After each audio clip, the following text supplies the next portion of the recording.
Hello everybody, I'm Jason Martin from EMI. I'm here today to explain to you how to take your rod end off of your shock and install a bump rubber and a bump cup. We have a lot of people call and ask, how do you do that? Is there any way that I can damage my shock by doing that? The answer is no. You just have to do it the way I'm going to show you right now, and you won't have any problems.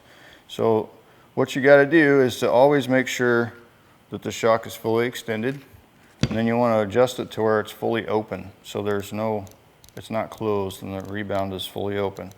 So we got that fully open. This particular shock has a bump rubber on it anyway. So say I wanted to change the rubber to a different height. I'm just going to pull that clip off. I'm going to use this new tool that we've created. It's a rod end shock removal tool. Works really nice. You don't have to put it in a vise and tear up your shock. So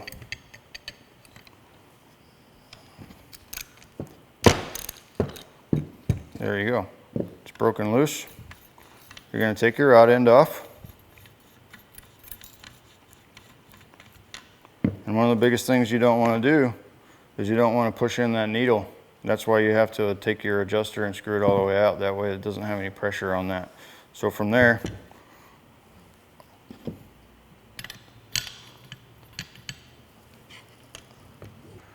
okay, so I've ran into the problem where I can't get this jam nut off. Most guys want to take a pair of vice grips and grab a hold of the shaft. Well, all you're going to do is damage your shaft. So one trick that I found is just to simply use a zippy gun.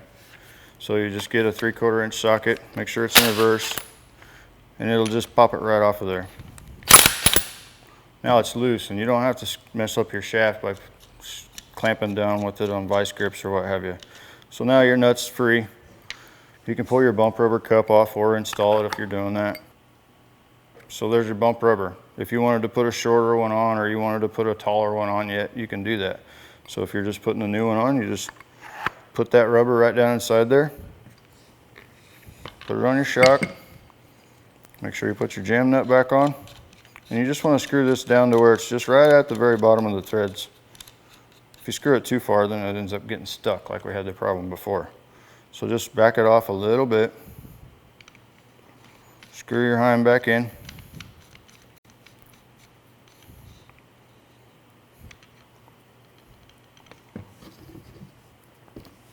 And you use your rod end installation tool again to hold the jam nut, to tighten the jam nut.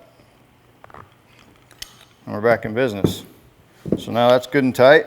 All you got to do is get your spring back on there, or your spring clip. And you want to rotate your cup around to where it latches right on the spring clip like so, and you're good to go. So that makes it a nice easy way to put a different rubber on there and not have to change the valving of your shock by taking the end off. So I hope everybody enjoyed this tech tip. I hope you learned something from how to do that, and I hope you give us a call. If you have any questions, check our website, speedwaymotors.com or eaglemotorsports.com. Have a good day.